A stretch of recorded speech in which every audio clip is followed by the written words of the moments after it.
honorable representatives of regional and continental institutions, distinguished guest representatives of civil society and the development partners, my fellow young people, women leaders and peace builders, ladies and gentlemen. It is a great honor and a privilege to stand before you today in Bujumbura, the youth capital, at this important Continental Youth Dialogue. I wish at the outset to express my appreciation to the government and the people of Burundi for creating this space where young people and women from different countries, communities, and backgrounds can come together, not simply to discuss the challenges facing our continent, continue to face serious challenges such as conflicts and insecurity, political tensions, displacement, unemployment, climate change, environmental degradation, water scarcity, inequality, and exclusion from decision making. Your Excellencies, ladies and gentlemen, allow me to share with you some figures that can challenge our reflection today during this youth intercontinental dialogue as far as the contribution of women and young people is concerned. First reality, Africa is a continent of young people. Nearly 60% of Africans are under the age of 25. Women and girls make up about 50% of Africa's population, roughly the half. Yet the level of inequality and exclusion of women and youth from decision making is significant in Africa. That is below 30%. If we would invest in young people, girls and women with education, skills, employment, and meaningful participation in decision making, Africa's demographic reality can become its greatest strength. Second fact, Africa is facing one of the world's most serious displacement crises. In sub-Saharan Africa alone, nearly 39 million people were internally displaced by the end of the year 2024, about 46 of the global total. These figures remind us that conflict prevention, dialogue, and inclusive leadership are not abstract concepts. They are urgent necessities for millions of African families. Third reality, although the unemployment rate in sub-Saharan Africa was about 5.7% in 2025, millions of young Africans remain trapped in informal, insecure, and a long productivity work. The real challenge before us is therefore to create decent, productive, and inclusive employment for Africa's rapidly growing youth population. Fourth reality, climate change is no longer a distant threat for Africa. It is a present reality. The IPCC estimates that climate change has reduced agricultural productivity growth in Africa by 34% since 1961. As young Africans, we must transform this challenge into an opportunity by becoming leaders in climate action, protecting our water and the natural resources promoting sustainable agriculture, and using dialogue and cooperation to prevent competition over scarce resources from becoming conflict. Fifth reality, which is the last one. Africa's water crisis is becoming a major challenge for our development and our peace. About 250 million people on our continent are already affected by high water stress, while climate change is making droughts and floods more frequent and unpredictable. Water scarcity is not simply an environment issue. It is a question of food security, health, livelihoods, migration, and peace.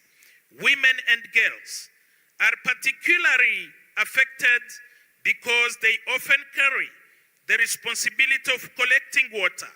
We therefore need young people and the women at the center of water governance, environmental protection, and the conflict prevention efforts.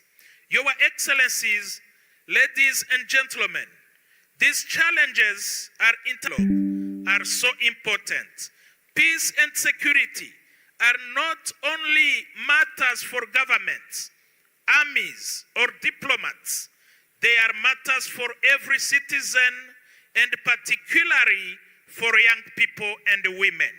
Before I conclude, I wish to emphasize that Bujumbura, as the youth capital, provides us with a powerful opportunity to dig deeper and send a message to the entire continent that we have come together to bring solutions to the already highlighted challenges. I thank you all for your kind attention.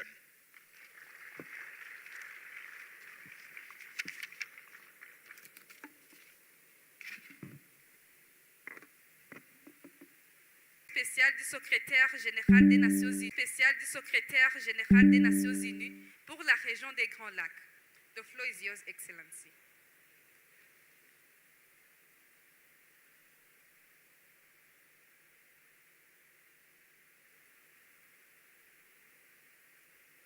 Unies et de l'ensemble du système des Nations Unies ici présent, c'est un grand honneur pour moi de prendre part à cette 5e édition du dialogue continental sur les agendas femmes, paix et sécurité, jeunesse, paix et sécurité.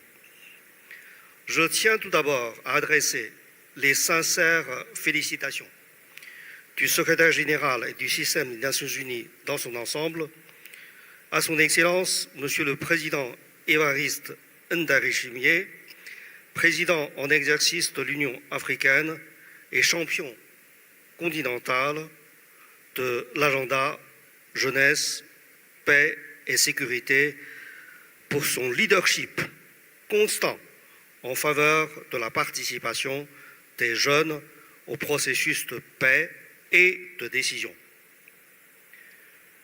Je salue également l'ambassadrice Liberata Mulamula, envoyée spéciale de l'Union africaine pour les femmes, la paix et la sécurité, pour son engagement persévérant en faveur du rôle des femmes dans la prévention des conflits, la gouvernance et la consolidation de la paix. Notre engagement collectif traduit une conviction partagée pleinement avec les Nations Unies, à savoir qu'il ne peut y avoir de paix durable ni de développement véritablement inclusif si les femmes et les jeunes demeurent à la péripétie des décisions qui façonnent le destin du monde, du continent africain et surtout leur propre avenir, l'avenir des jeunes et des femmes. Excellences, Mesdames et Messieurs, notre rencontre intervient dans un contexte où les pressions croissantes sur l'eau, les terres et les ressources naturelles, aggravées par les effets du changement climatique, peuvent accentuer les vulnérabilités et les tensions entre communautés. On trouve, hélas, cette illustration dans les Grands Lacs, où les femmes et les jeunes sont souvent parmi les plus touchés, alors même qu'ils restent insuffisamment associés aux décisions relatives à la gouvernance de ces ressources. C'est pourquoi les agendas jeunesse, paix et sécurité et femmes, paix et sécurité doivent être au cœur de nos réponses aux défis contemporains de paix et de sécurité. Les Nations Unies demeurent pleinement engagées en faveur de la mise en œuvre des résolutions 2250 et 1325 du Conseil de sécurité ainsi que du cadre continental de l'Union africaine sur la jeunesse, la paix et la sécurité. Dans les Grands Lacs, cette ambition est au cœur de la stratégie des Nations Unies pour la consolidation de la paix, la prévention et la résolution des conflits. À travers les initiatives conjointes de mon bureau, du FUNUAP, du PNUD, de l'UNICEF, d'ONU Femmes, de la MONUSCO et d'autres entités, nous œuvrons pleinement à renforcer les capacités et les espaces de participation des femmes et des jeunes. Notre approche repose également sur une conviction.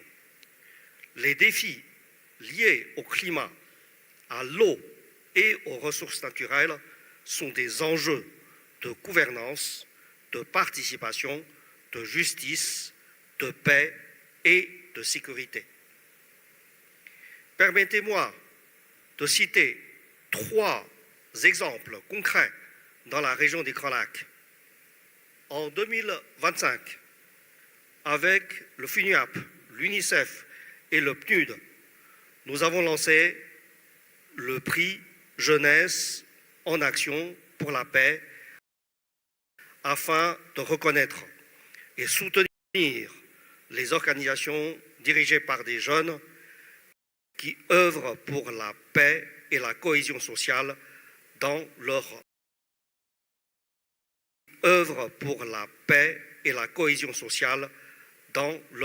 communauté. Par ailleurs, l'institutionnalisation du Conseil consultatif sur les femmes, la paix et la sécurité au sein des mécanismes régionaux turabaramukije abakunzi b'imboneshakure yacu ariyo Kumbizi TV a contribué à créer un lien entre les initiatives de paix portées par les femmes au niveau communautaire et les processus politiques et de paix formels. Enfin, en partenariat avec la Conférence internationale sur la région des Grands Lacs, CIRGL, nous avons soutenu la participation des femmes et des jeunes à la gouvernance des ressources naturelles. Ces efforts ont notamment contribué à l'élaboration de premières stratégies minières inclusives du Burundi. Ces expériences montrent qu'une gouvernance inclusive des ressources peut renforcer simultanément l'autonomisation économique, la cohésion sociale et la consolidation de paix. Excellences, Mesdames et Messieurs, des progrès importants ont été accomplis, mais les femmes et les jeunes, artisans de la paix, continuent trop souvent de manquer de ressources, de protection et d'accès aux processus formels de médiation, de négociation et de prise de décision. Nous devons désormais passer des consultations ponctuelles à une participation institutionnalisée et des projets à court terme à des investissements durables soutenus par des ressources adéquates et des mécanismes de redevabilité. L'enjeu est d'autant plus important que plus de 60% de la population africaine a moins de 25 ans et que d'ici 2050, une personne sur 4 dans le monde sera africaine. Transformer le potentiel démographique de l'Afrique en dividende de paix exige d'investir dans son capital humain et de donner aux jeunes une véritable place dans la décision. Alors que nous commémorons le 20e anniversaire de la Charte africaine de la jeunesse, plus d'une décennie après l'adoption de la résolution 2250 et plus de 25 ans après celle de la résolution 1325, les Nations Unies demandent que soient désormais reconnus les femmes et les jeunes comme de véritables partenaires, des décideurs et des leaders à part entière. Le dialogue de Bujumbura doit nous permettre de renforcer les synergies entre les agendas jeunesse, paix, sécurité et femmes, paix, sécurité, et surtout d'ancrer durablement le leadership des femmes et des jeunes dans nos institutions et nos mécanismes de décision. Les Nations Unies resteront aux côtés de l'Union africaine, des communautés économiques régionales, des États membres et de la société civile, ainsi que des réseaux de femmes et de jeunes pour faire de cette ambition une réalité de demain. Notre objectif commun est de permettre aux jeunes et aux femmes de contribuer à définir l'ordre du jour, à façonner les décisions et à participer pleinement à leur mise en œuvre. C'est ainsi que nous transformerons les engagements que nous prenons en résultats concrets pour les populations. Puisse cette rencontre de Bujumbura renforce davantage notre détermination à faire des femmes et des jeunes des partenaires d'une Afrique pacifique, prospère et inclusive. Je vous remercie.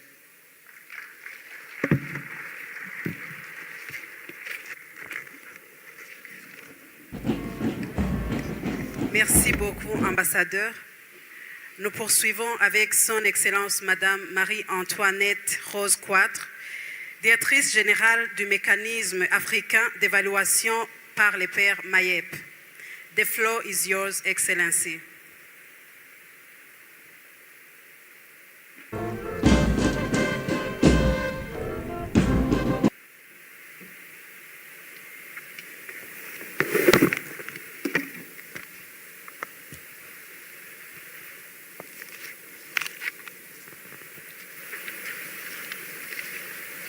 Your Excellency, President of the Republic of Burundi, Chairperson of the African Union Champion for Youth, Peace and Security and Special Envoy for the Sahel region, and the incoming Chairperson of the African Peer Review Mechanism. Your Excellencies, allow me to stand on existing protocol. Your Excellencies, distinguished delegates, partners, and dear young Africans, I wish to express my sincere appreciation to His Excellency, the President of the Republic of Burundi and Chairperson of the African Union, for the opportunity extended to the African Peer Review Mechanism to contribute to this important continental dialogue on youth, peace and security in Africa convened alongside the Women, Peace and Security Forum. Allow me to begin with a simple reflection. We live in an age in which artificial intelligence, digital platforms, and data are reshaping economies, politics, and even the meaning of work. For Africa, this is not a distant debate. It is a governance question, a development question, and increasingly a peace and security question. By 2030, more than 1 billion Africans will be under the age of 35, and each year millions of young people enter the labor market, yet formal opportunities are not expanding at the same pace. And too many young Africans remain outside education, employment, or training. Too many are affected by conflict, poverty, poor schooling, and exclusion from the decisions that shape their lives. These are not merely statistics, they are expectations, frustrations, and ambitions waiting for leadership. And this is why the demographic dividend cannot be treated as an automatic inheritance. A dividend is earned, and it is earned through investment in education, skills, health, jobs, enterprise, technology, and meaningful participation. If we make those investments, Africa's youth can become the greatest force for prosperity the continent has ever known. If we fail, the same demographic momentum can magnify instability. The role of the African peer review mechanism is to diagnose governance challenges before they become governance crises. Our reviews across member states have shown that youth unemployment is not only a labor market issue. Education that does not lead to opportunity is a governance issue. Radicalization, violent extremism, exclusion from democratic decision-making, and unequal access to technology are governance issues. In the digital age, exclusion from technology increasingly becomes exclusion from power itself.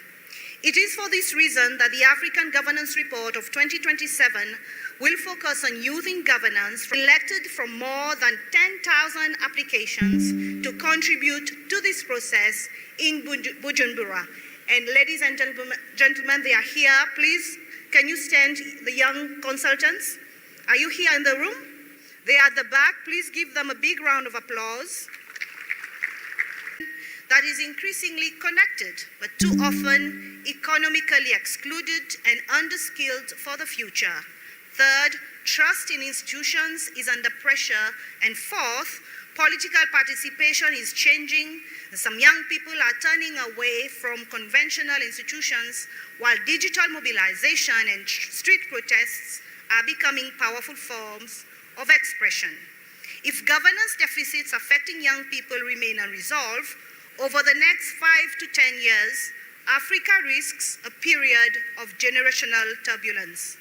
The next major political shock may not begin with ideology or conventional armed conflict.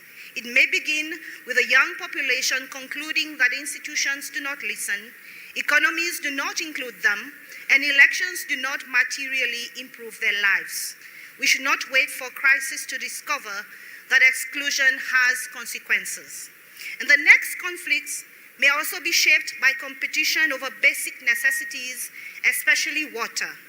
Water for human consumption, agriculture, energy, food security, and even the digital infrastructure that will power the AI economy. Climate shocks, droughts, and floods can intensify scarcity, displacement, and food insecurity, and this is why the theme of this dialogue, focusing on water, peace, and inclusive leadership, is so timely. And the next arena of conflict will also be digital. It will be shaped through devices, platforms, data, and narratives. Those who control information increasingly control influence. Data sovereignty is therefore not a technical matter alone. It is a governance, development, peace, and security imperative. The APRM's work on e-governance seeks to support member states in building digital systems that are secure, inclusive, transparent, and responsive to citizens. And future risks may also emerge in our rapidly expanding cities and in the governance of natural resources, especially critical minerals.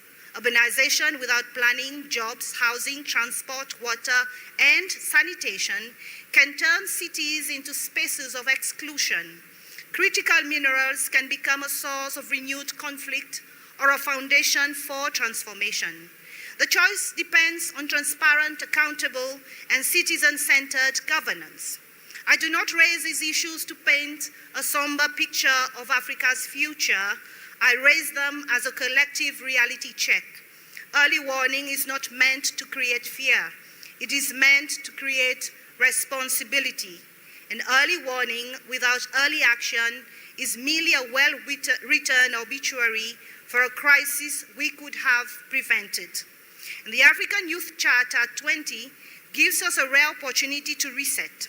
Ratification is necessary, but ratification without implementation cannot transform a life. Consultation is important, but consultation without influence breeds cynicism. Youth programs are valuable, but fragmented projects cannot substitute for economies, institutions, and public systems that work for young people at scale.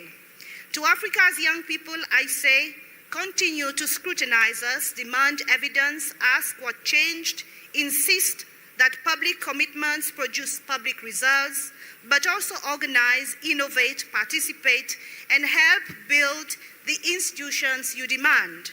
Africa's democratic renewal cannot be delivered to young people, it must be built with them. To member states, partners and institutions represented here, the choice is clear. We can continue asking Africa's young people to wait for jobs, representation, better education, finance, digital access, and accountable institutions, or we can recognize that the waiting room is full. Let this Charter 20 moment mark the beginning of a new implementation era, an era in which demographic promise becomes human capital becomes productive opportunity, technology becomes inclusion rather than exclusion, participation becomes influence, and early warning becomes early action.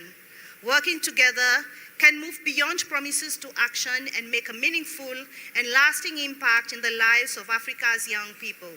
I wish you well, and I thank you.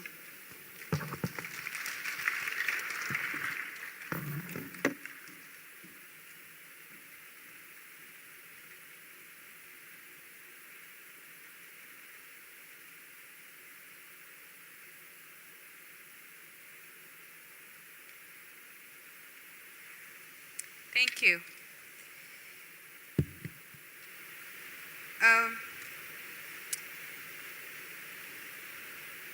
We now have the honor of welcoming His Excellency Mr. Mohamed Khaled, Ambassador of the People's Democratic Republic of Algeria and Chairperson of the African Union Peace and Security Council for the month of August. Your Excellency, we kindly invite you to take the floor. Thank you.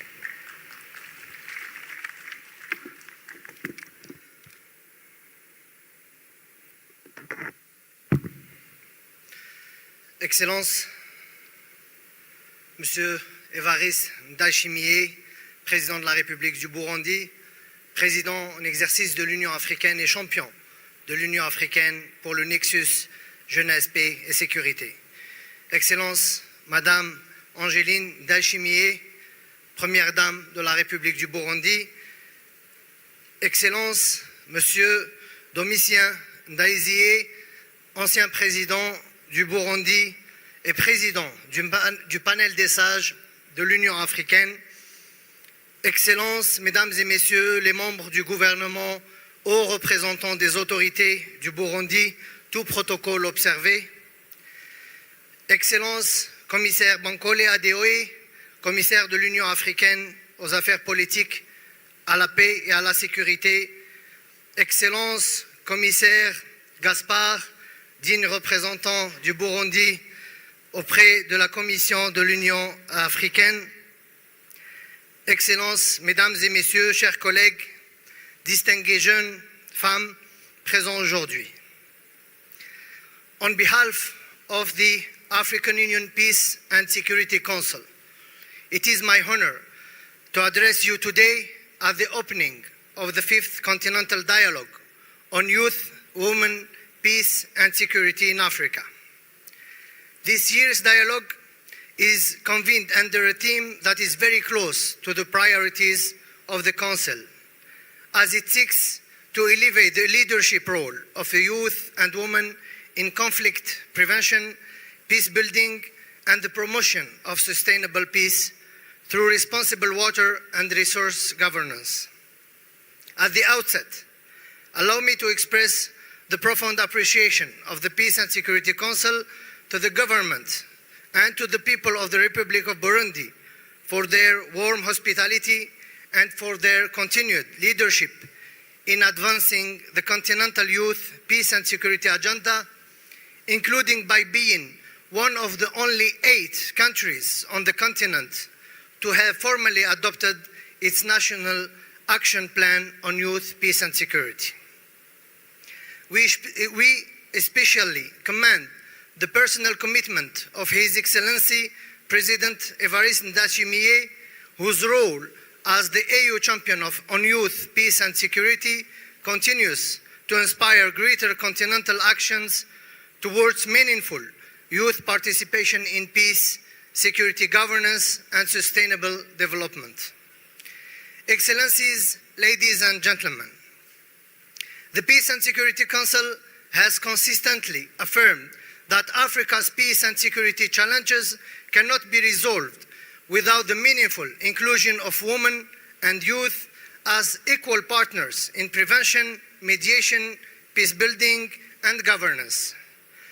Not because of your gender or age, but because of your capacity to significantly contribute. The Council has repeatedly called upon member states to move beyond policies and frameworks and instead move towards domestication and meaningful institutionalization of the participation of young people and women within national, regional and continental peace and security architectures. The Council has further emphasized that meaningful youth inclusion must extend beyond consultation. Young people should be intentionally and systematically engage in preventive diplomacy, mediation, dialogue, reconciliation, election observation, and peace support process, including through co-deployment with experienced mediators to strengthen intergenerational learning and ensure that Africa's peace efforts benefit from the innovation, legitimacy, and local knowledge of its youth. Likewise, the implementation of the Women, Peace and Security Agenda must extend beyond policy commitments towards measurable action. This requires strengthening the 4 pillars of the WPS agenda: participation, protection, prevention, and relief and recovery, while ensuring the full, equal, and effective participation of women in early warning, conflict prevention, mediation, dialogue, peace negotiation, and post-conflict recovery. This year's Continental Dialogue, the 5th edition, therefore serves as an important milestone in translating our normative commitments into practical institutional action at continental, regional, and national levels. The theme of this 5th dialogue, what become a real process here in Bujumbura, could therefore not be more relevant. Excellencies, ladies and gentlemen, as the Council has repeatedly observed, emerging threats including climate change, water insecurity, environmental degradation, rapid population growth, and resource competition disproportionately affect youth, women, and girls. Addressing these interconnected challenges therefore requires gender-responsive and youth-inclusive approaches that place women and young people at the center of prevention and resilience. The adoption of the Continental Framework on Youth, Peace and Security and its 10-year implementation plan that the Council called for its full domestication through youth-centered national action plans and sustained implementation the establishment of the WISE Youth Network and Femme WISE Africa, in strengthening women's leadership in mediation, preventive diplomacy, and in advancing intergenerational approaches to peace building, as well as the nomination by the African Union chairperson of an AU Special Envoy on Women, Peace and Security to advance the Continental WPS agenda are some concrete examples of the African Union initiatives. Such mechanisms and other women and youth-driven initiatives are consistent with the principles of Agenda 2063, which envisions an Africa whose development is people-driven, relying on the potential of its women and youth, as well as with the aspiration of silencing the guns by 2030 agenda, which recognizes that sustainable peace requires inclusive governance, stronger institutions, and resilient communities.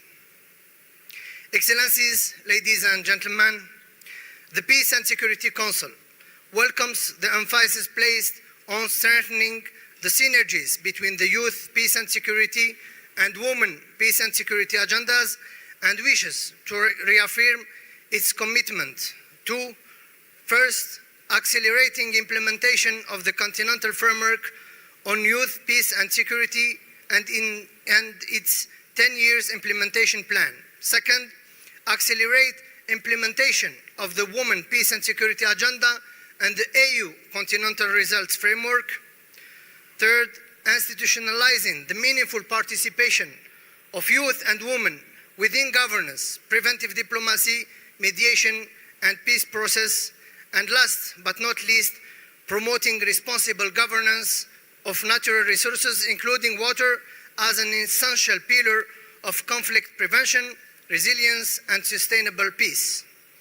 In conclusion, the success of our continental frameworks, including the Youth, Peace and Security and Women, Peace and Security Dialogue, will not be measured by the number of policies we adopt or by the numbers of meetings and conferences we are organizing, but by, first, the shared, concrete, and constant commitment of the African Union member states, the African Union and its several organs, and by you, our youth, men and women, to the African unity and solidarity. And second, by the extent to which youth and women experience greater peace, security, opportunity, and dignity in their everyday lives. The Council, therefore, calls upon all member states, regional economic communities, regional mechanisms, partners, and stakeholders to work cohesively and decisively in translating our collective commitments into sustained action. The dialogue should mark another decisive step towards that shared objective. The youth and women here present today that have this opportunity to contribute to this important dialogue should never forget that they are talking on behalf of millions of women, youth, and children facing devastating conflicts and dramatic humanitarian challenges, and like you here present, and like all of us, aspire to live in dignity and stability and dream for a better future in their country, in the Africa we want. The Council looks forward to receiving the outcome communiqué of this important dialogue and to the concrete recommendations that will further strengthen implementation of both the youth and women peace and security agendas. Asante sana, shukrans. Thank you very much for your kind attention.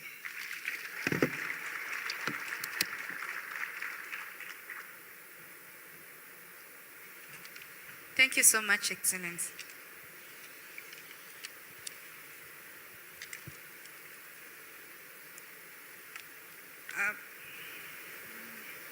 And now, before proceeding, we are pleased to recognize the presence of Madame Doris Mumu, UN Women Representative to the African Union, and Madame Céline Banhumuhari, representative of the CEO of ODA Nepad. We now welcome His Excellency Ambassador Bankole Adeoye, Commissioner for Political Affairs, Peace and Security of the African Union Commission. In this capacity, His Excellency leads the African Union's work on political affairs, conflict prevention and management, peace building, peace and security across the continent. Your Excellency, you have the floor.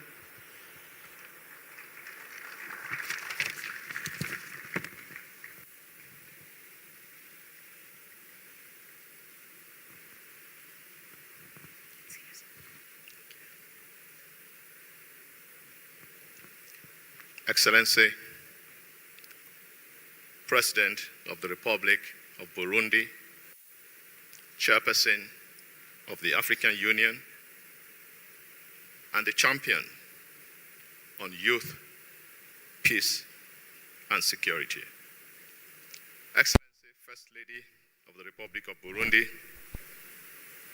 Excellency, former President of the Republic of Burundi and Chairperson of the panel of the wise, senior officials, ministers of the government of the Republic of Burundi, Ambassador of the People's Democratic Republic of Algeria and Chairperson of the African Union Peace and Security Council for the month of August, African Union Commissioner for Education, Science, Technology, and Innovation, Special Envoys, High Representatives of the African Union and the United Nations, Chief Executive Officer of the APRM Continental Secretariat, distinguished chairs and co-chairs of FEMWISE and WISE Youth Africa, distinguished ambassadors, African Youth Ambassadors for Peace,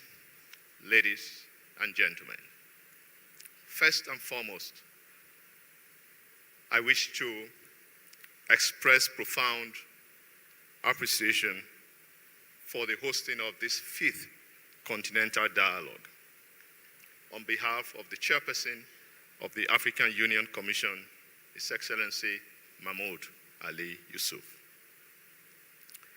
Excellency, President of the Republic, please allow me to express profound thanks and gratitude for your vision, for your resolute leadership as chairperson of our union, and most importantly, as champion for youth, peace, and security. I believe the President deserves a special warm round of applause.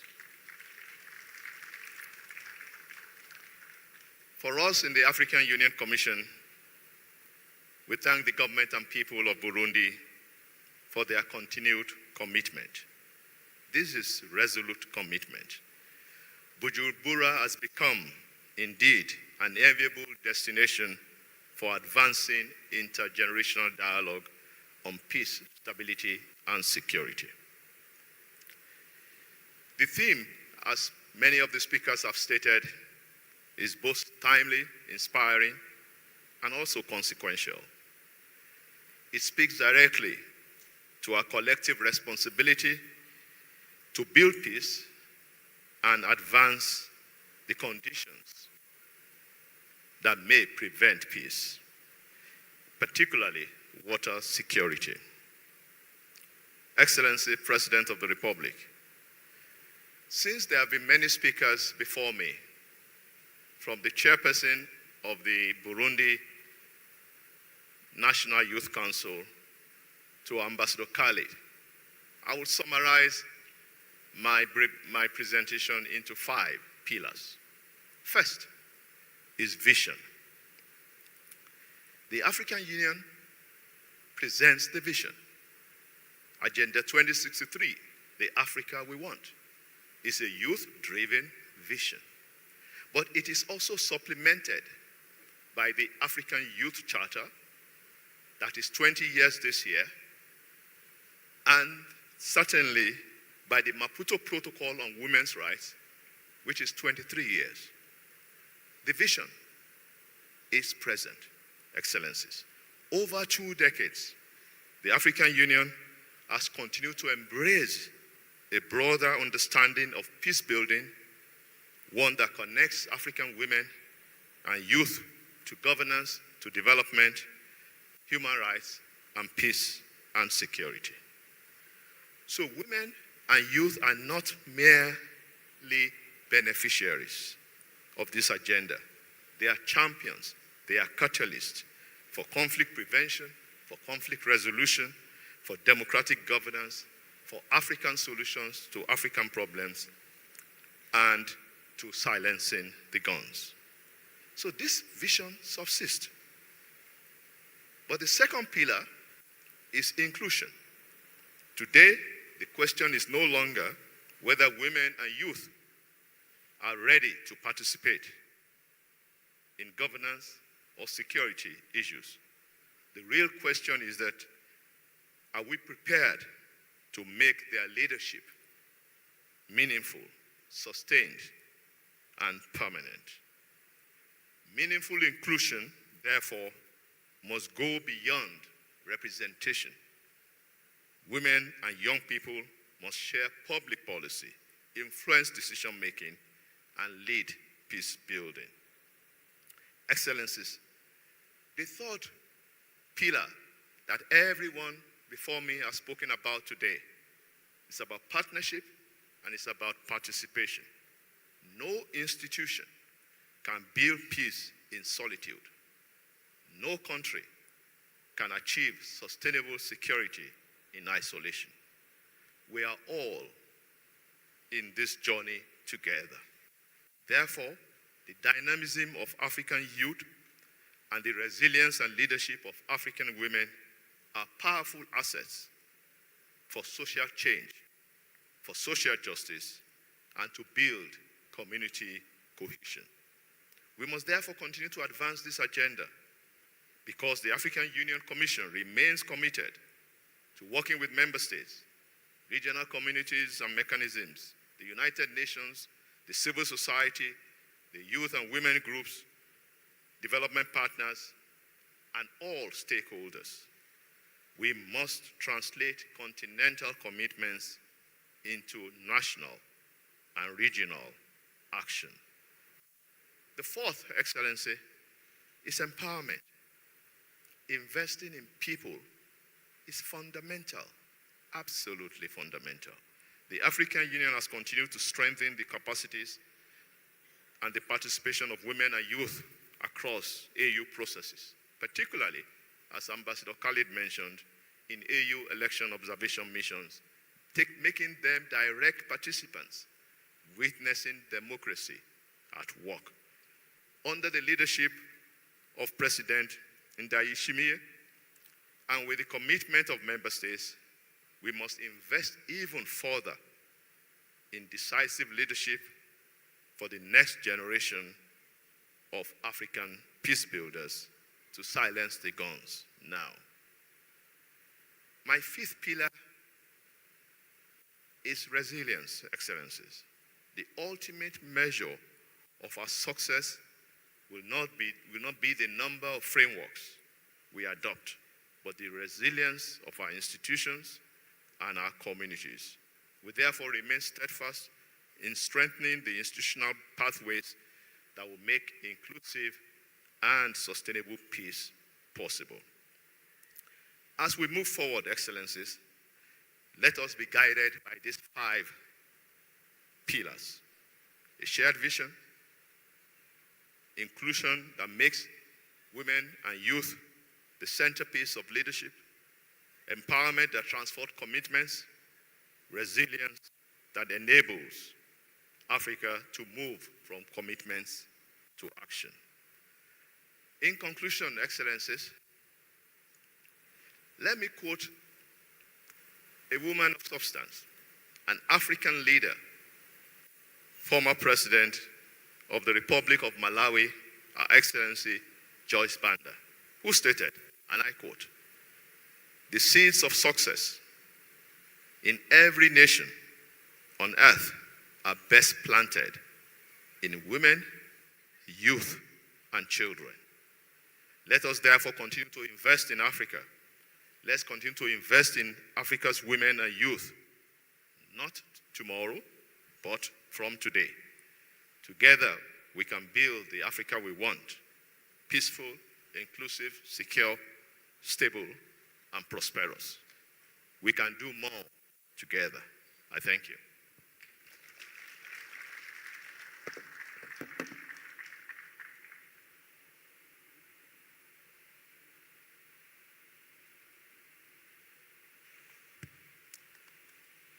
Thank you, His Excellency. We now come to an important part of our program, the reporting session on the states of implementation of the Youth, Peace and Security Agenda. To guide this session and facilitate the discussions, allow me to invite Madame Gloria Kabage, Senior Program Officer working on Youth for Peace, Africa Program, who will serve as the moderator. Madam, we kindly invite you to join us and take over the moderation of this session.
Excellencies, good morning.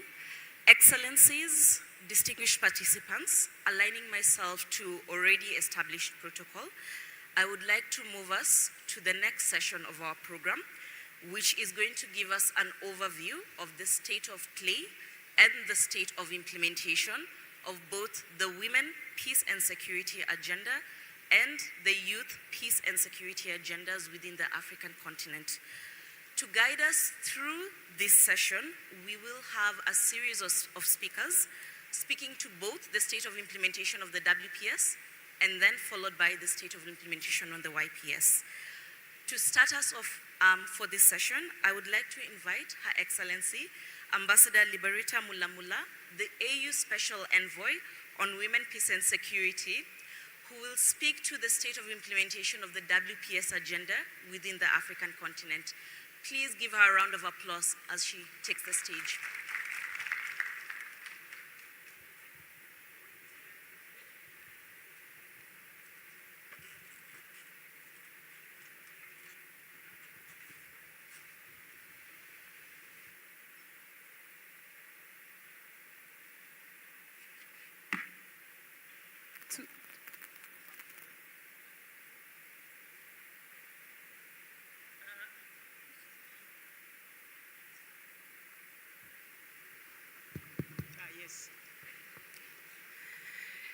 Hello,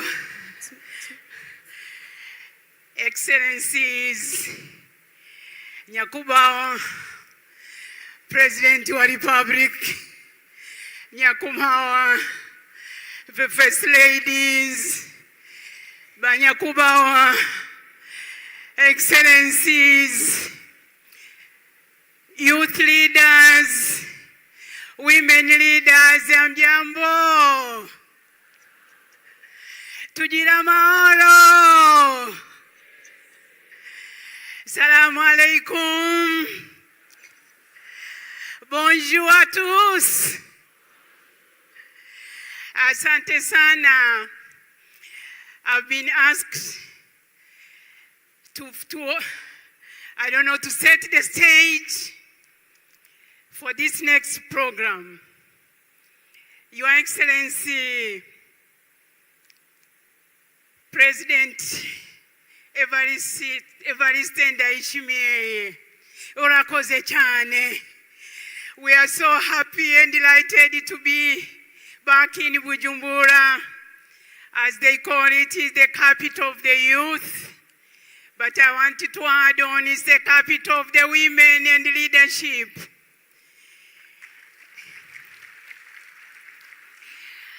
We thank you, and we thank all the partners. I thank all my colleagues from the African Union. I thank my co-chair of the Advisory Board on Women, Peace and Security in the Great Lakes region, Ambassador Shia. But I thank you, the President of the Peace and Security Council of the month of August, Ambassador Khaled. You spoke well, you took out of my text. It was like you were reading from my speech, explaining well the women, peace and security. I am here, and I want to thank you, Your Excellency President, for bringing the synergy between the youth for peace and the women, peace and security. I remember after you assumed the chairmanship of the African Union, I pleaded with you that we need to have the agenda of women, peace and security positioned in this dialogue. We thank you, Your Excellency. Let me say, a lot has been said. This year's dialogue brings together the youth, peace and security and women, peace and security agendas under one platform for the first time. It could not be more timely. These two agendas are mutually reinforcing, and together, Excellency, they provide a powerful framework for building more inclusive, resilient, and sustainable peace. The Commissioner Bankole summarized the 5 pillars. Allow me to underline that the synergies between these two agendas is essential to ensuring that Africa peace and security responses are representative, are intergenerational, and responsive to today's evolving challenges.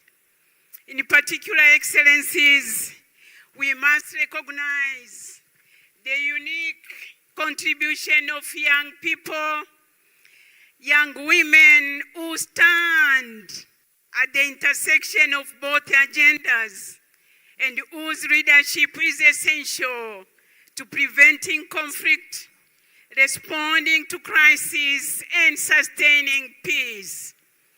Excellencies, this year's theme also reminds us that water security and responsible resource governance are no longer simply environmental or development concerns. They are fundamental peace and security issues. Women and young peoples are often the most affected by resource scarcity, by climate-related insecurity and conflict. Yet, they are also at the forefront of community resilience, mediation, natural resource management, and peace building.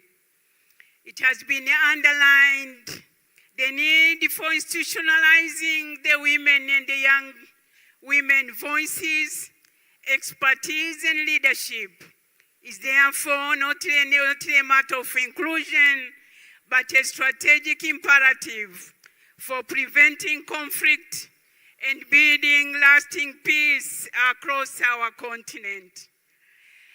Excellencies, before they call me to order, they gave me only 3 minutes. Let me, Excellency, with your permission, let me say the following as a plan of action or takeaways. First and foremost, Excellencies, let us, as mentioned, institutionalize the Swakopomund process. Commissioner Bankole, are you there? I'm reminding about the Swakopomund commitment that women's meaningful participation in peace processes becomes the norm rather than exception, and you committed to 30% as minimum of women participation in all African Union-led peace processes. Secondly, let us fundamentally rethink how we finance the women peace and security agenda.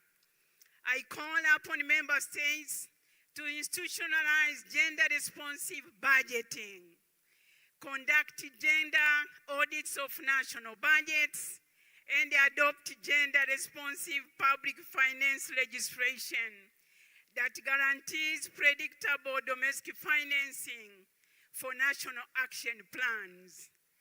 Today, Excellencies, I wish to launch a continental call of action. The 75% of budget of your national action plans through domestic resources by 2030. Your Excellency President Ndayishimiye, Burundi has an opportunity to demonstrate continental leadership by becoming the first African Union member state to make this commitment.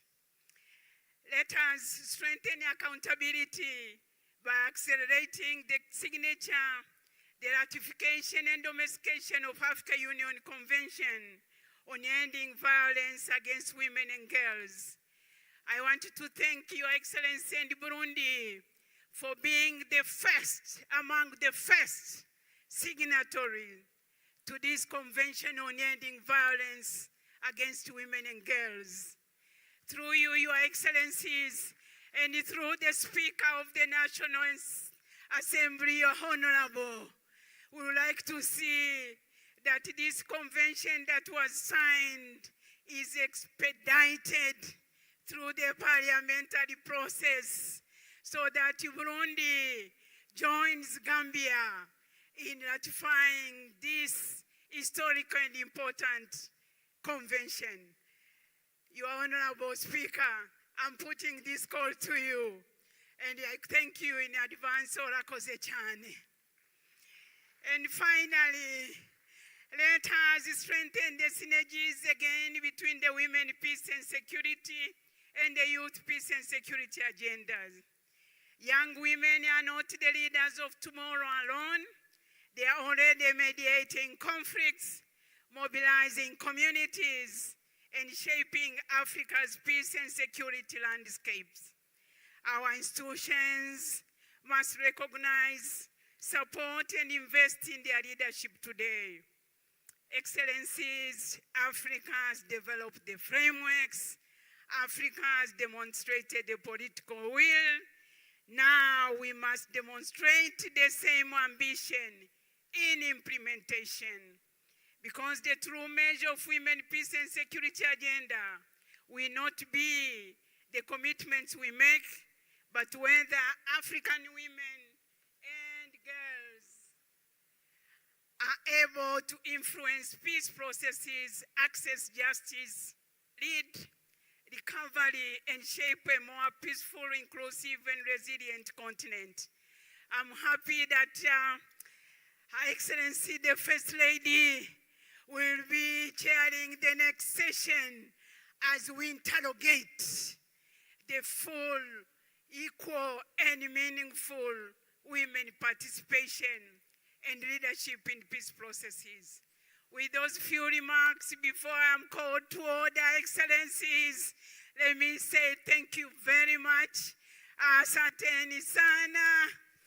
Munakoze chane, shukrani jazira. Thank you very much. Thank you.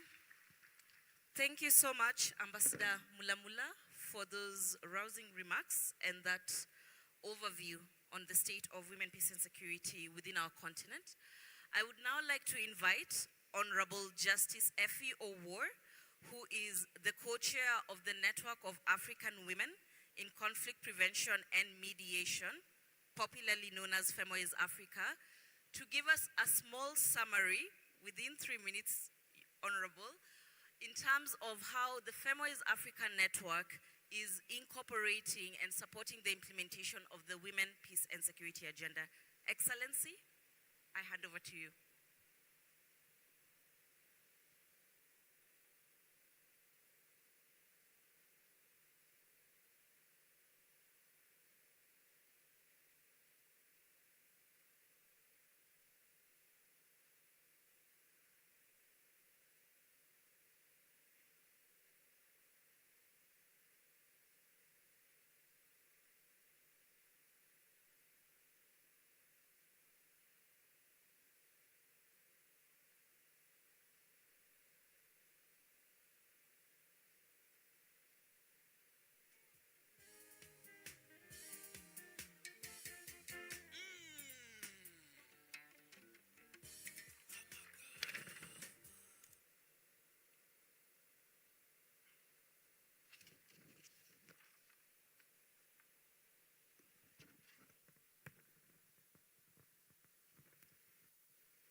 Your Excellency, I think I can appreciate the problem which the envoy was in, because not much of us is seen when we are behind this lovely desk.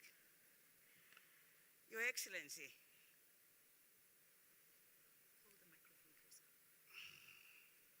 the President of this great country, Burundi, Chair of the African Union and African Champion for Youth, Peace and Security. Your Excellency, the First Lady, distinguished colleagues, ladies and gentlemen, allow me to stand on the existing protocol. It is a privilege, Your Excellency,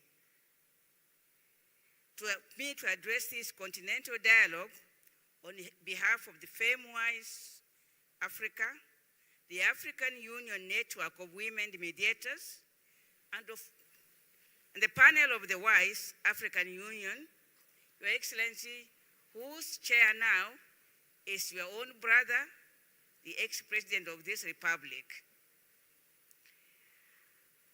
I welcome this opportunity to reflect on the progress we continue to make in advancing women's leadership and peace and security across our continent. FEMOIS Africa was established by the heads of states to ensure that women are recognized as leaders in preventing conflict, mediation disputes, and building sustainable peace. The network was created to move women from the margins of peace efforts into positions where their voices shape decisions. Today, FEMOIS Africa is becoming a strong institutional mechanism for turning this vision into practice. Our work over the past years shows clear movement from advocacy to meaningful inclusion. Women are taking on more visible roles in the peace efforts, and their contributions are helping to strengthen the legitimacy and sustainability of mediation processes. Excellencies, allow me to highlight 4 areas of focus. First, we have deepened our engagement with the women mediators and peace builders in countries facing conflict and political transitions. In Sudan, Your Excellency, South Sudan, the Sahel, and the Great Lakes region, we have accompanied women to continue to lead dialogue under very difficult conditions. Their work supports social cohesion, maintains channels of communication, and helps prevent further acceleration of conflicts. In the Democratic Republic of the Congo, sustained advocacy by FEMWISE and the African Union Special Envoy on Women, Peace and Security supported the appointment of women on high-level facilitators in the peace process. This is a significant step forward for women's meaningful participation in mediation and an important milestone for inclusive peace efforts.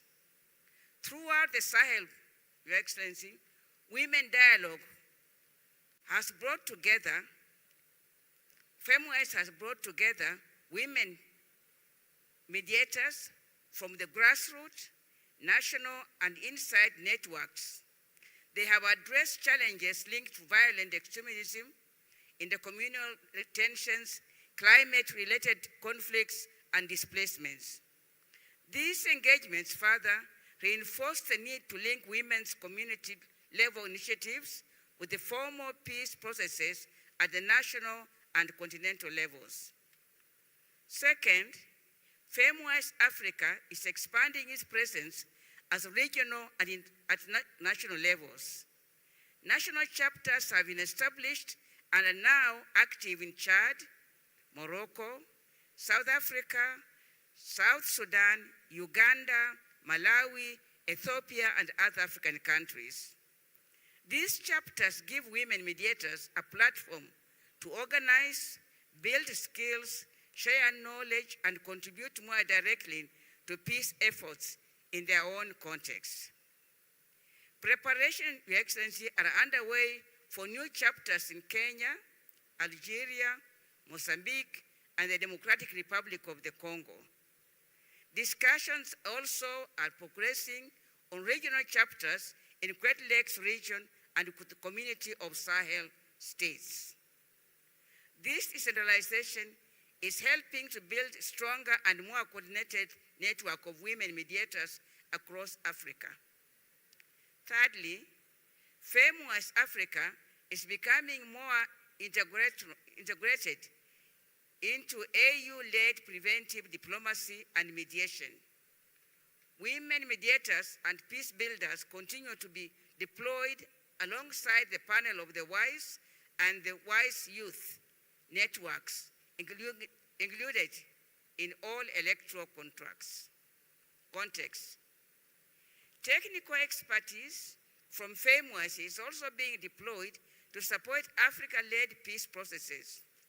These experiences show that women's participation strengthens the legitimacy, inclusivity, and sustainability of peace efforts.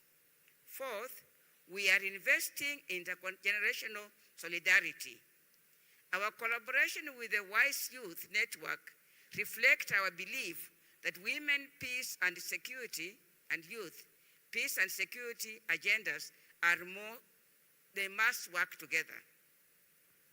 Young women in particular bring essential experience and leadership to Africa's peace and security landscape. Their engagement is vital for the future of preventive diplomacy and mediation.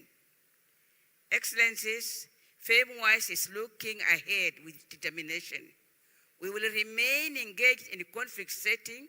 We will broaden the network. We will invest in women's mediation and young peace builders, and we will nurture partnerships and support Africa peace efforts. Our task is clear. We must move from presence to influence. We must move from participation to leadership, and we must move from commitment to accountability. Going forward, FEMWISE Africa will strengthen the national and regional chapters. We will support women mediators in the countries facing conflict and transitions. We will expand women's deployment in African Union-led mediation and preventive diplomacy, and we will deepen collaboration with the panel of the WISE, the African Union Special Envoy on Women, Peace and Security, and the Peace and Security Council. These steps will help ensure that women leadership is recognized and sustained across all levels of peace efforts. We also remain committed to ensuring that the voice of grassroots women are connected to national, regional, and continental peace processes. Women should not be invited into the peace efforts after decisions have already been made. They should be present at the table when these decisions are being shaped.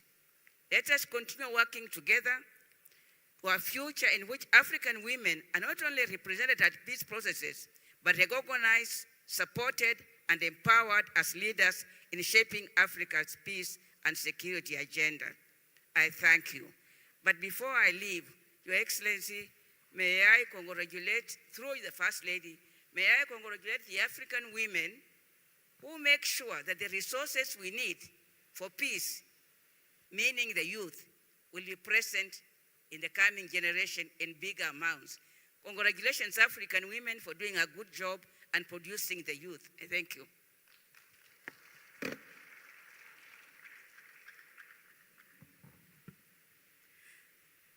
Thank you so much, Honorable Justice Effie Owour. With that, Excellencies, I would now like to invite the Youth Ambassadors for Peace, the African Youth Ambassadors for Peace, who represent each of the 5 regions, to give a brief snapshot on the level of implementation and the progress of implementation of the Youth Peace and Security agenda within their regions. Youth Ambassadors, you have 3 minutes each, and we will start with Ms. Amina Bello from Central Africa Republic, who is the current Youth Ambassador representing the Central Africa region.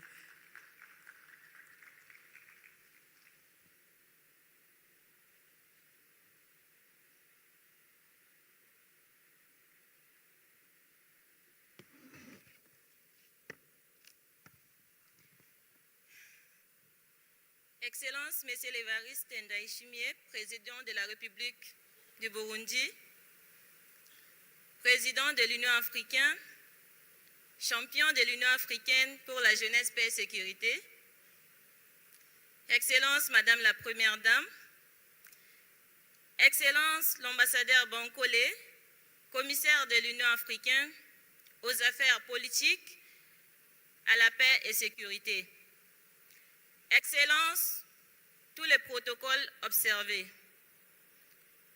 Mesdames et Messieurs, c'est un honneur pour moi de prendre la parole aujourd'hui au nom de la jeunesse d'Afrique centrale. Je suis Amina Bello de la République centrafricaine, ambassadrice de la jeunesse africaine pour la paix auprès de l'Union africaine qui représente la région Afrique centrale. Je tiens devant vous aujourd'hui pour porter les voix, les aspirations et la détermination des jeunes de notre région. L'Afrique centrale est l'une des régions les plus jeunes du continent. Plus de 60% de sa population a moins de 30 ans. Pourtant, elle demeure parmi les plus affectés par les conflits armés persistants, des déplacements forcés et d'instabilité politique, exposant ces populations à une profonde vulnérabilité. Dans ce contexte, la mise en œuvre de l'agenda Jeunesse, Paix et Sécurité reste inégale et appelle une attention soutenue. Grâce au travail acharné de nos prédécesseurs AYAP et nos partenaires régionaux, les progrès significatifs ont été accomplis. 3 pays de notre région ont déjà validé leur plan d'action national sur l'agenda Jeunesse, Paix et Sécurité, à savoir la République démocratique du Congo, le Burundi et le Cameroun. Je tiens également à souligner que le président de la République centrafricaine a récemment exprimé son soutien à notre mandat et à la mise en œuvre de l'agenda Jeunesse, Paix et Sécurité. C'est un signal fort, un engagement pour toute la région. Ce sont les avancées réelles Cependant, 7 pays d'Afrique centrale sont encore en attente d'un plan d'action national de l'agenda Jeunesse, Paix, Sécurité formalisé. La majorité manque encore des cadres institutionnels, des mécanismes de financement et des structures de coordination nécessaires pour traduire les engagements en actions concrètes sur le terrain. Depuis le début de mon mandat, j'ai contribué aux efforts nationaux et régionaux larges visant à faire avancer l'agenda Jeunesse, Paix, Sécurité en Afrique centrale, ainsi qu'au niveau continental, en portant les perspectives des jeunes dans le processus de l'Union africaine et de la mécanismes régionaux. Ces engagements m'ont convaincu que les jeunes ne sont pas seulement les bénéficiaires des politiques de la paix, ils sont les acteurs essentiels. Malgré ces avancées, 3 défis structurels freinent encore la pleine mise en œuvre dans notre région. 7 pays sur 10 ne disposent pas encore un plan d'action national sur l'agenda Jeunesse, Paix, Sécurité, ce qui limite la capacité des jeunes à s'engager dans le cadre formel de paix et sécurité. Le manque de financement dédié et durable pour les institutions de la jeunesse contraint nos organisations à défendre le financement externe imprévisible. La fragmentation de la coordination entre les CAC et l'Union africaine, les Nations unies et les sociétés civiles génère des doublons et des occasions manquent d'impact. Sur la base de ces défis, je soumets respectueusement 3 recommandations. Premièrement, c'est d'accélérer l'élaboration de l'adoption de la plan d'action national sur l'agenda Jeunesse, Paix, Sécurité dans l'Afrique centrale. Avec un appui technique et financier dédié à l'Union africaine, à la CAC, y compris les programmes de la prévention des violences électorales dans les pays concernés par les échéances imitantes. Deuxièmement, c'est de mettre en place des mécanismes de financement régional stables pour les initiatives de la jeunesse qui guident l'agenda Jeunesse, Paix, Sécurité afin de réduire les dépendances aux bailleurs de fonds externes. Troisièmement, c'est de renforcer la coordination structurée entre tous les acteurs, gouvernement, société civile et les jeunes, garantir une mise en œuvre cohérente et durable de l'agenda Jeunesse, Paix, Sécurité. Excellence, Monsieur le Président de la République, la jeunesse d'Afrique centrale n'attend pas d'être invitée à la table de la paix. Elle constitue déjà dans ses communautés, dans ses écoles et dans ses quartiers.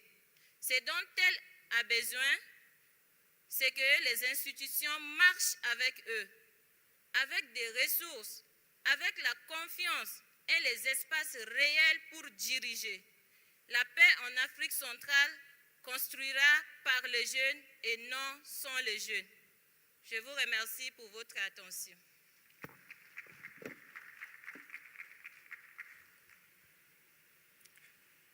Thank you so much, Ms. Amina. We now invite Mr. Patrick Kumi, the African Youth Ambassador representing the East Africa region. 3 minutes, Patrick, and let's try and observe time.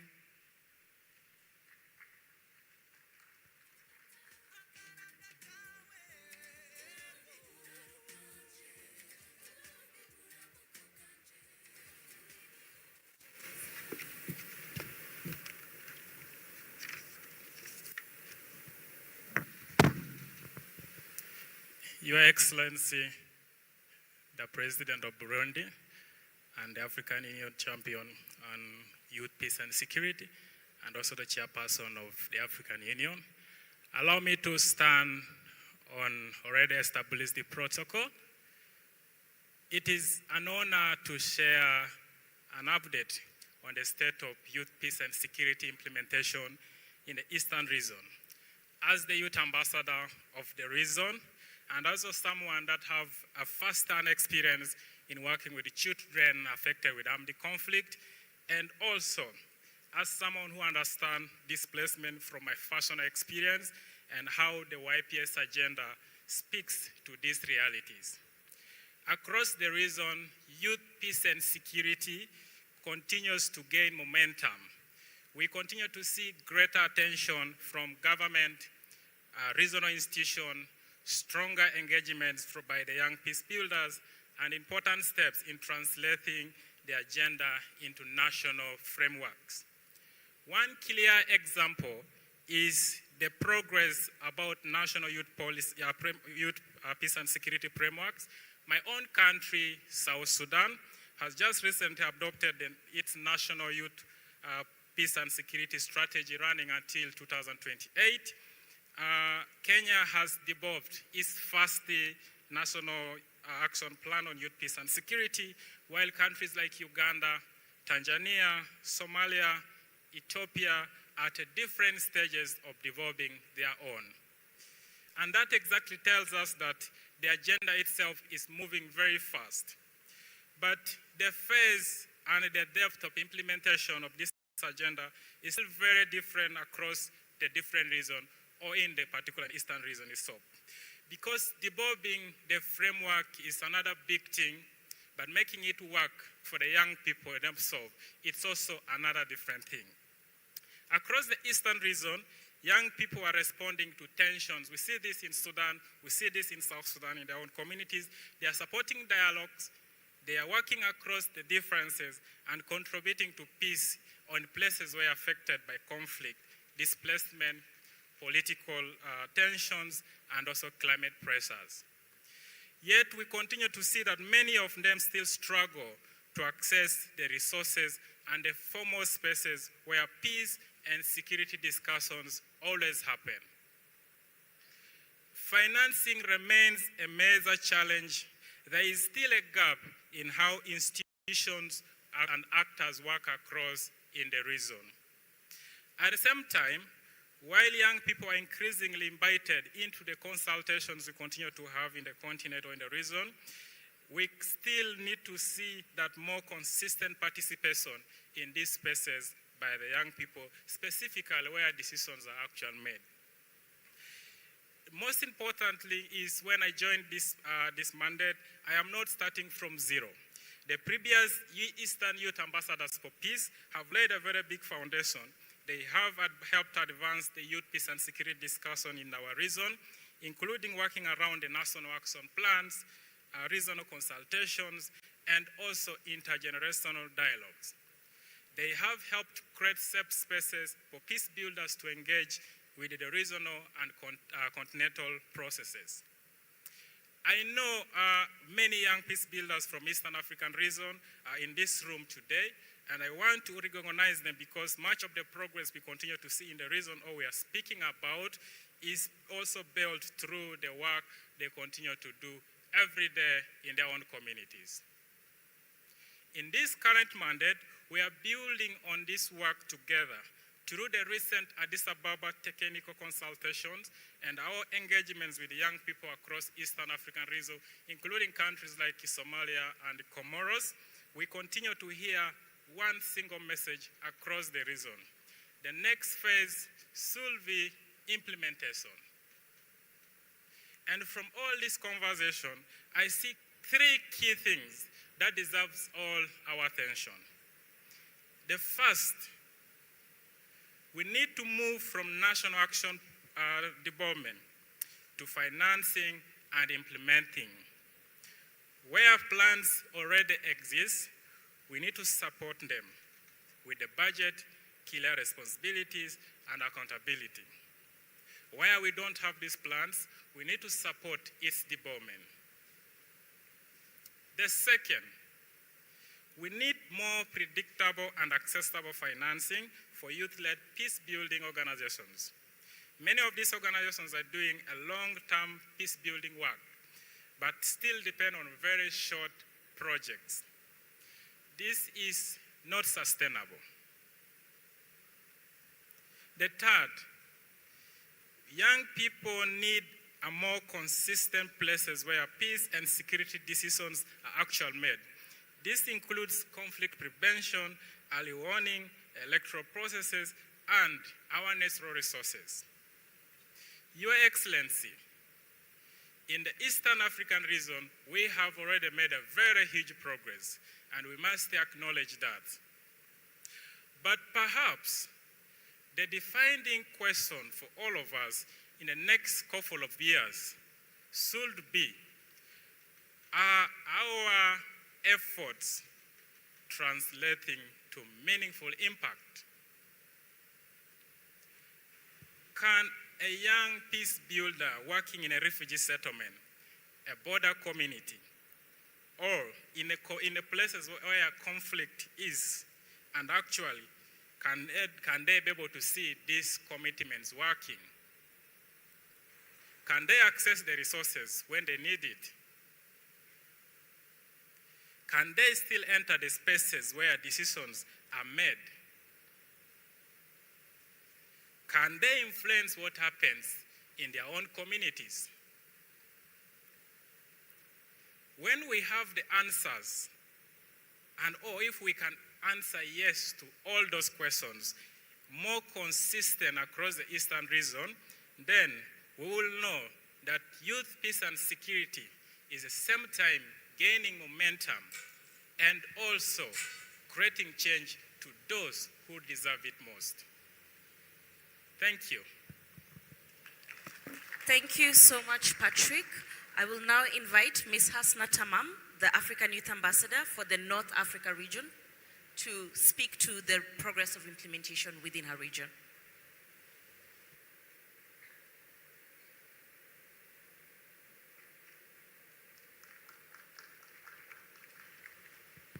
We can give her a round of applause.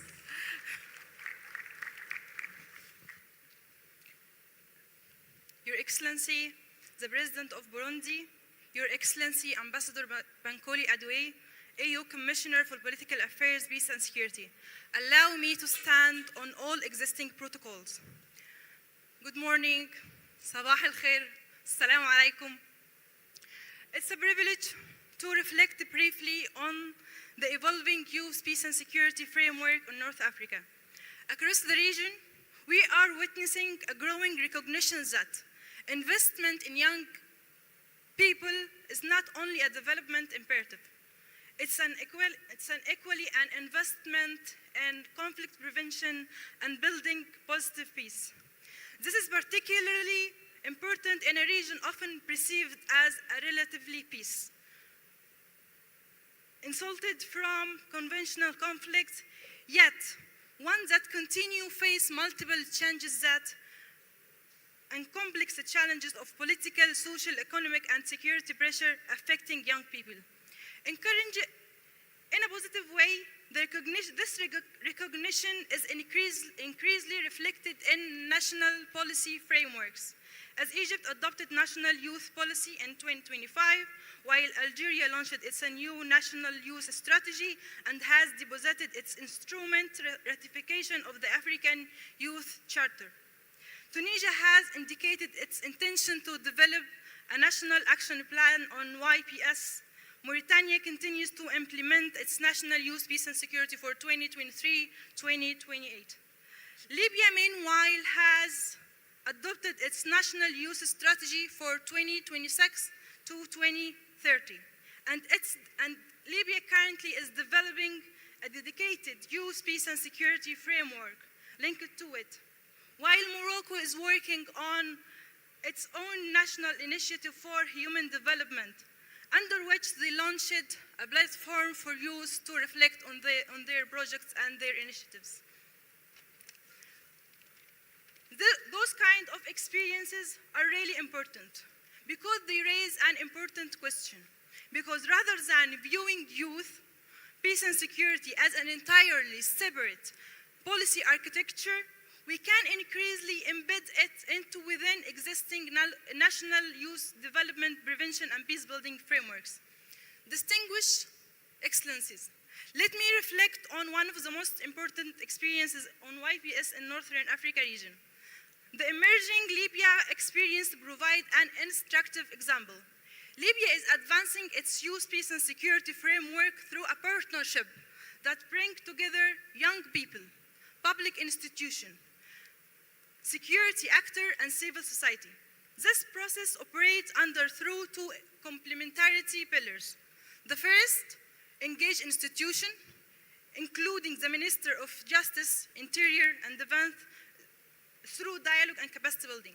The second pillar is that engage civil society, youth activists, and community leaders within approximately 150 young people from Libya from different 5 regions.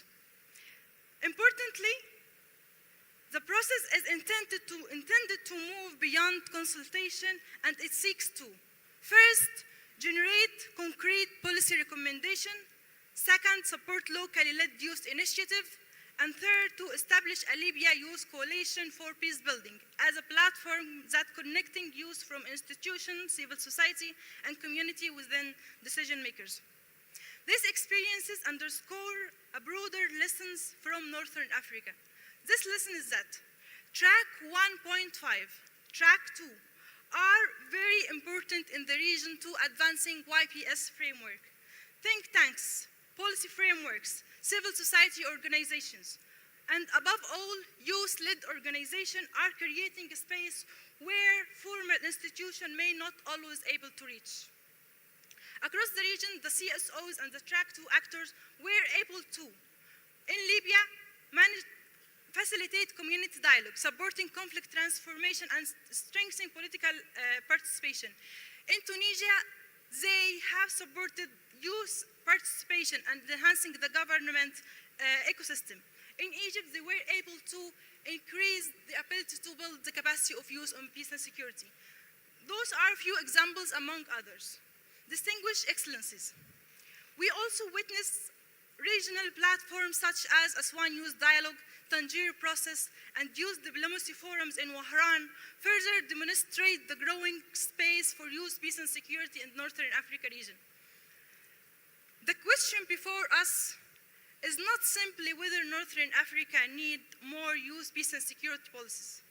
The more important question is that, how do we translate this growing momentum into a measurable and practical impact?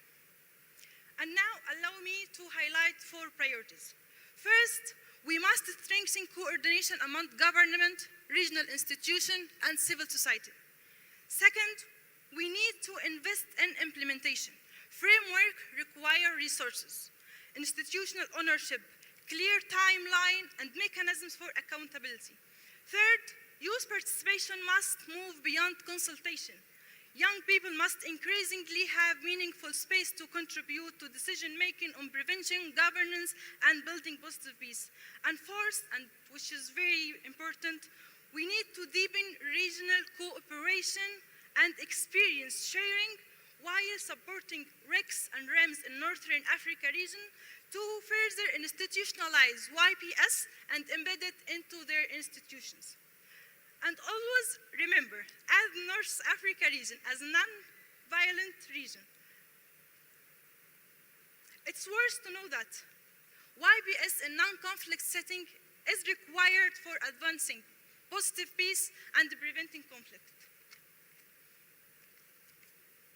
To conclude, I respectfully call upon our distinguished leaders to become even stronger champions of YPS agenda. The leadership demonstrated by His Excellency the President of Burundi provide an important example. We should equally harness existing continental and regional championship in the different files, including migration, combating extremism, post-conflict reconstruction, and other portfolios that directly affect young people in our priorities. Ultimately, our objective must go beyond producing national action plan, but it must go for creating an ecosystem where YPS is able to flourish. I thank you all. Thank you so much, Ms. Hasna. I promise we are almost there. I now invite Ms. Ruth K. Kangwa, the African Youth Ambassador for Peace for the Southern Africa region, to give the overview from her region. Within 3 minutes, Ms. Ruth.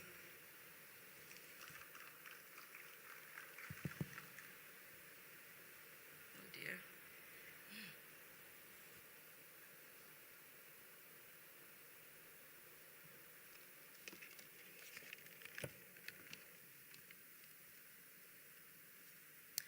Your Excellency, President of the Republic of Burundi, Chairperson of the African Union, Your Excellency, Commissioner Bankole, the First Lady of the Republic of Burundi, and Your Excellencies in the audience, I wish to ride on already observed protocols. Your Excellency, I will briefly share the Southern African perspective on the implementation of the Youth, Peace and Security Agenda as we stand in August 2026. For me, this work did not begin with my appointment as African Youth Ambassador for Peace. In October 2025, I was just a young girl advocating for young women's political participation called Girls Gone Political. But I happened to be found by your brother, President Hakainde Hichilema, who appointed and sworn me in as the youngest member to serve on Zambia's Technical Committee on Constitutional Reforms. I represented the voices of over 6 million young people, while also serving as Zambia's national focal point on youth, peace and security, and contributing to the development of the National Security Strategy. Your Excellency, I brought this context out to show that these particular experiences found me where I am now as an IAP, and they helped me understand better that we should look at peace and security in a broader prospect, looking at it to understand how we govern, whether young people can participate, whether institutions are trusted for young people to also see themselves in decision-making. Your Excellency, I recognize that I'm also just building on the work of my 3 predecessors from Southern Africa, the previous IAPs, and their consultations and many engagements with member states and regional institutions created important foundations for this mandate. So where are we now as Southern Africa?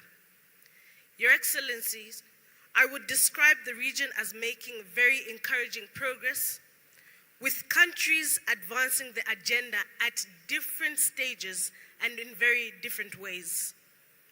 At regional level, we've got the support of the regional economic communities and the regional mechanisms such as SADC and COMESA, who are very important parts of this picture. SADC is advancing its regional YPS strategy through engagement with member states, national youth councils, as well as COMESA, that has been a very important regional platform that is housed in Zambia, together with the AU ECOSOC for YPS. And they've done this through intergenerational dialogues, ministerial dialogues, and the efforts to strengthen the capacities of national youth councils on the continent. All these regional institutions recognize the importance of this YPS agenda and how the relationship is close with peace, security, regional integration, but most importantly, development. Your Excellency, I bring out this connection because it matters to show that young people don't experience this peace and security issue separately.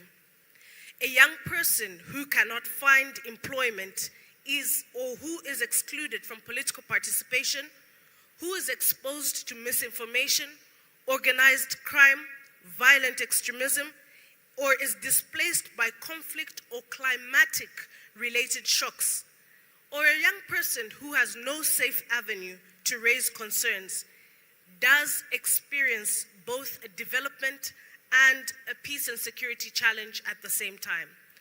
And it is for this reason that I believe that the implementation of the Youth, Peace and Security Agenda in Africa needs to be understood through the wider development nexus. When we go across Southern Africa, and I'll not be able to go through all the 10 countries, we see that Malawi was our first country in Southern Africa to adopt its National Action Plan in 2025 ahead of their 2025 general election. But this now provides an important platform to see how implementation will look like. When we take it to Mozambique, we've seen that they've illustrated the value of integrated approaches, and they've made very significant progress, even in Cabo Delgado, with national youth peace and security summits across the country focused on nationwide consultations on YPS. We take you to Namibia, where young people have moved from youth-led advocacy with the Namibia Youth Peace and Security Network into a formal national process. In May, with the support of the African Union Commission, the capacity building process towards Namibia's first national action plan. I would be doing injustice to not touch on the last 2 countries I'll bring out, particularly Zimbabwe. Zimbabwe is particularly strategic as it continues its national youth peace and security process, but at the same time, their upcoming tenure on the United Nations Security Council as a non-permanent member in 2027 to 2028. This provides a significant opportunity to bring African perspectives on youth, global security, and many more discussions. Lastly, I'll end off with the country Zambia. The discussions towards a NAP are progressing through joint collaboration with the Ministry of Foreign Affairs and International Cooperation, as well as the Ministry of Youth and the National Council. This shows us how, beyond moving the policy frameworks, countries are increasingly demonstrating how YPS can translate. Your Excellency, I'll be concluding by sharing that in less than 4 months during this mandate of mine, we have been able to reach directly and take the African Union to more than 2,400 young people directly in secondary schools. And we piloted this in Zambia because 3 days from now, Zambia heads to the polls. And we thought it's very important to take peace and civic education into the classrooms, especially in conflict-prone communities.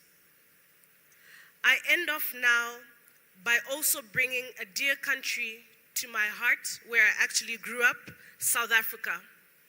South Africa right now offers 2 important dimensions of our update to you, Your Excellency. The first one, we are seeing very practical investment in youth peace building through the South Africa and Finland Youth Peace Mediators Mentoring Program. At the same time, Your Excellency, a critical issue of migration in Africa is an issue that we should be able to discuss constructively around jobs, access to public service, but as well as irregular migration, young people searching for greener pastures.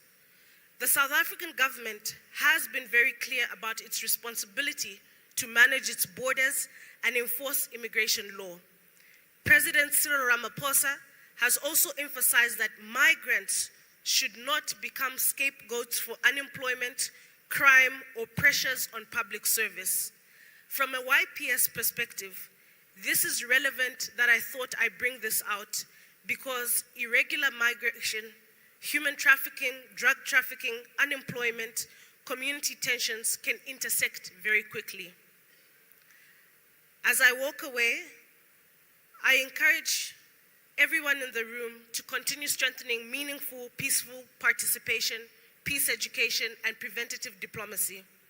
Your Excellency, with only 3 years remaining in the African Union's 2020 to 2029 implementation decade, I believe this is an important window to build greater political momentum beyond the development of national action plans to financing and implementing so that we can build peaceful and prosperous societies and contributing to the Africa we want by 2063. I wish to thank you, sir. Thank you so much, Ms. Ruth Kangwa. I will now invite our last speaker, Mr. Bakari Sonko, the African Youth Ambassador for the West Africa region.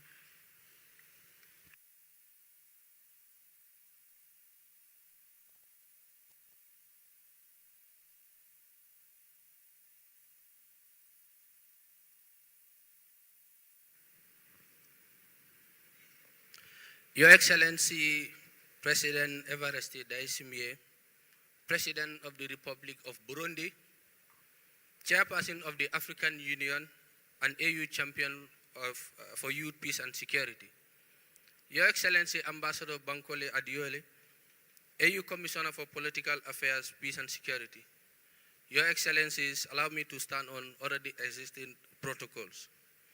Indeed, it's an honor to stand here to give a brief update on the state of YPS in West Africa. As we all know, West Africa has been grappling with a lot of peace and security challenges. However, young people of West Africa did not relent. They continue to show commitment. They continue to lead progress that is shaping the agenda, the youth peace and security agenda in our region. And I must say that our response to young people should not be delayed. It must be deliberate, meaningful, and equal to the expectation of the generation we are asking